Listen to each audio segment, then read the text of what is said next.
You stand before a towering aisle illuminated by fluorescent lights, staring at 47 distinct varieties of olive oil. Extra virgin, cold-pressed, organic, unfiltered, sourced from 3 different continents. What should be a simple purchase transforms into an exhausting mental calculus. This is the exhaustion of modern abundance, a counterintuitive reality where having everything at your fingertips leaves you feeling strangely impoverished. Why does an unprecedented explosion of options so often generate anxiety rather than liberation? Within this psychological labyrinth lies a systematic codex for reclaiming your mental clarity, offering a framework to navigate the overwhelming sea of alternatives and extract genuine satisfaction from your daily life. For generations, the foundational dogma of Western industrial societies has been built upon a simple, seemingly unassailable, logical progression. The premise dictates that to maximize human welfare, we must maximize individual freedom, and the most direct route to expanding freedom is to maximize choice. It is a philosophy that equated abundance with prosperity, assuming that every added option in the marketplace or in life trajectory was a net positive for the human experience. Yet, as the volume of choices expanded exponentially, a strange psychological friction emerged, quietly eroding the very freedom it was meant to guarantee. Psychologist Barry Schwartz identified and named this phenomenon the paradox of choice, a profound observation that challenges our deepest assumptions about autonomy. The paradox dictates that while a certain degree of choice is undeniably essential for well-being, an excessive abundance of options ceases to liberate us and instead begins to tyrannize us. Schwartz revealed that as the number of alternatives crosses a specific threshold, the psychological effort required to evaluate them outweighs the benefits of the options themselves. This structural shift transforms the act of choosing from an exercise in freedom into a burden of cognitive labor. This cognitive burden frequently manifests as decision paralysis, a state where the sheer volume of variables overwhelms the brain's executive functioning. When faced with too many paths, the mind struggles to weigh the pros and cons effectively, leading to procrastination, avoidance, or a complete inability to commit to a course of action. You are not merely selecting a product or a career path. You are simultaneously rejecting dozens of viable alternatives, and your brain is acutely aware of the risk involved in making the wrong selection. The machinery of choice effectively seizes up under the weight of its own complexity. At the heart of this paralysis lies a fundamental economic and psychological principle known as opportunity cost. In technical terms, opportunity cost refers to the potential benefit that is lost when you choose one alternative over another. Every time you make a decision, you are not just acquiring the value of what you chose, but you are also paying the invisible price of everything you left behind. In a world of infinite options, the cumulative weight of these unchosen alternatives grows massive, casting a long, dark shadow over whatever final selection you manage to make. The shadow of those lost alternatives fundamentally alters your emotional relationship with your final decision. Even if you manage to push through the paralysis and select a genuinely excellent option, the persistent awareness of what you missed subtracts from your overall satisfaction. You find yourself haunting the corridors of what could have been, imagining that the unchosen path might have been slightly better, slightly more fulfilling, or slightly more perfect. The abundance of choice ensures that the post-decision experience is frequently tinged with a lingering, inescapable sense of regret. How we navigate this landscape of endless alternatives largely depends on our internal psychological orientation, dividing us into 2 primary behavioral categories. The first group, which Schwartz defines as maximizers, are individuals driven by the compulsive need to secure the absolute best possible outcome in every scenario.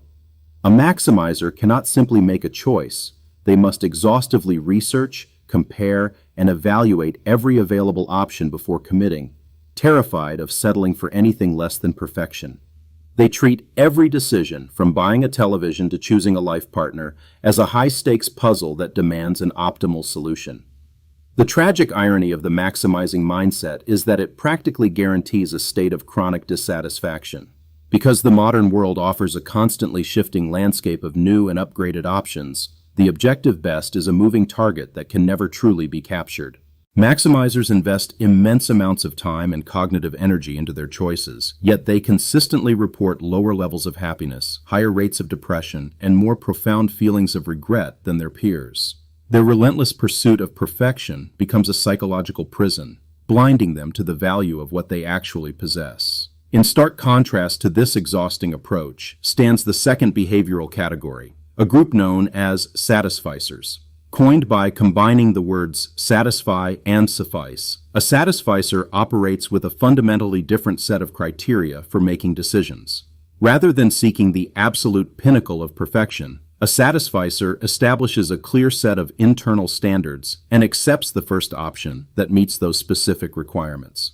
Once they find a choice that is objectively good enough, they stop searching, effectively cutting off the endless loop of comparison and evaluation. The counterintuitive brilliance of the satisficing strategy is that it consistently yields superior subjective results, even if the objective outcome might be marginally inferior. Because satisficers do not torment themselves with the phantom of the unchosen alternative, they are able to fully inhabit and enjoy the decisions they make. They reclaim the countless hours and vast reserves of mental energy that maximizers squander on endless deliberation. By embracing the concept of good enough, they paradoxically achieve a much higher degree of genuine satisfaction and emotional well-being. Transitioning from a maximizing mindset to a satisficing one requires a deliberate, strategic restructuring of how you approach daily choices. Begin by aggressively artificially constraining your options before you even start the selection process. If you are shopping for a laptop, do not look at 50 models. Randomly select 3 highly rated brands and force yourself to choose only from that limited pool. By intentionally shrinking your universe of choices, you bypass the cognitive overload and dramatically reduce the potential for post-decision regret. This intentional constraint aligns perfectly with our neurobiological realities, specifically a phenomenon known as hedonic adaptation. The human brain is wired to rapidly acclimate to new stimuli, meaning that the initial thrill of acquiring the perfect item will inevitably fade into a baseline state of normalcy. Understanding this neurological baseline frees you from the illusion that agonizing over a decision will yield lasting happiness. Whether you choose the absolute best option or merely a very good one, your brain will eventually normalize the experience, making the exhaustive search mathematically and emotionally unjustifiable. The implications of this adaptation extend far beyond retail purchases, profoundly impacting how we navigate the digital landscapes of modern romance and career development. Dating applications and professional networking platforms present an infinite scrolling conveyor belt of potential partners and job opportunities, creating a hypercharged environment of continuous maximizing. The constant availability of the next swipe actively undermines our ability to commit to and invest in the present moment. We become perpetual window shoppers in our own lives, always wondering if a better match is waiting just one screen away.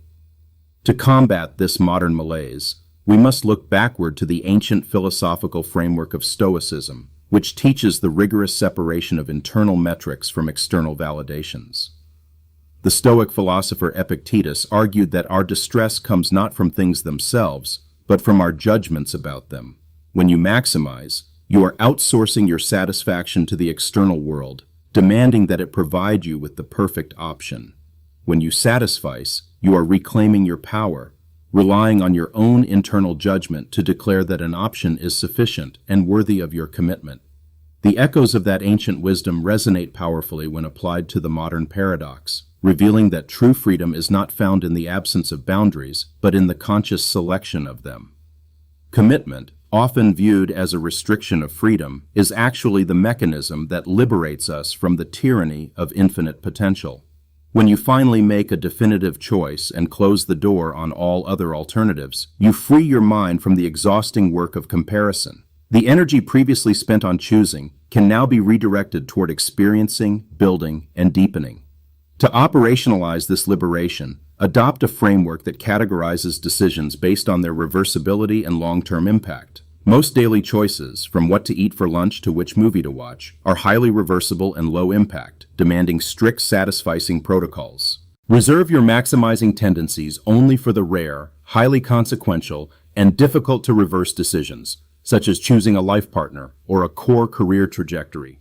By explicitly defining the stakes of a choice before you engage with it, you prevent trivial decisions from draining your cognitive reserves.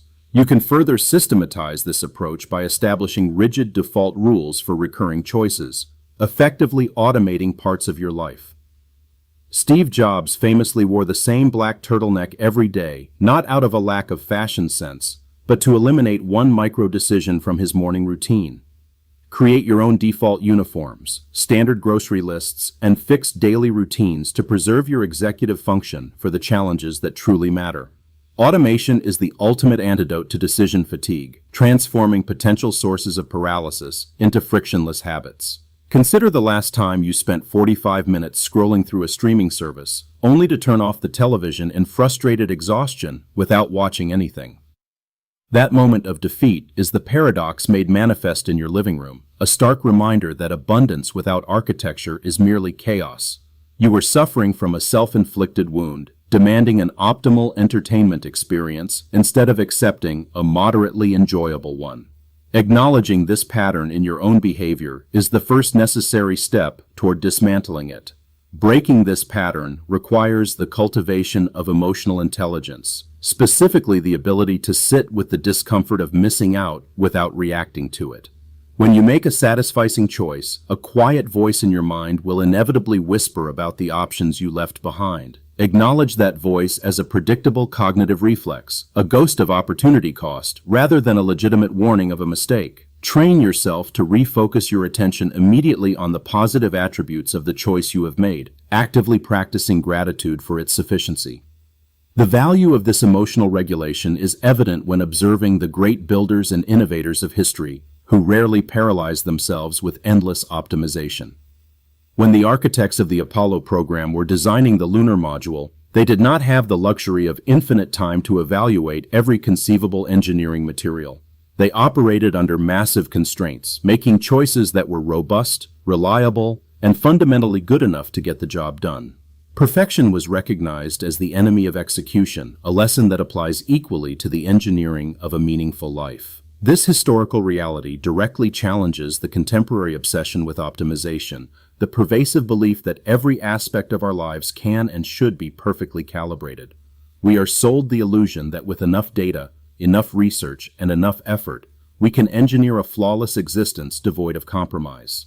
But a life lived in constant pursuit of optimization is a life spent perpetually in the waiting room, preparing for a future that never arrives. The courage to be imperfect in your choices is the courage to actually begin living. Merging this understanding with the principles of essentialism offers a profound path forward through the noise of modern life. Essentialism is not merely about having less. It is the disciplined pursuit of less, but better, requiring you to ruthlessly filter out the trivial many to focus on the vital few. When you combine essentialism with the satisficing mindset, you create a formidable psychological shield against the paradox.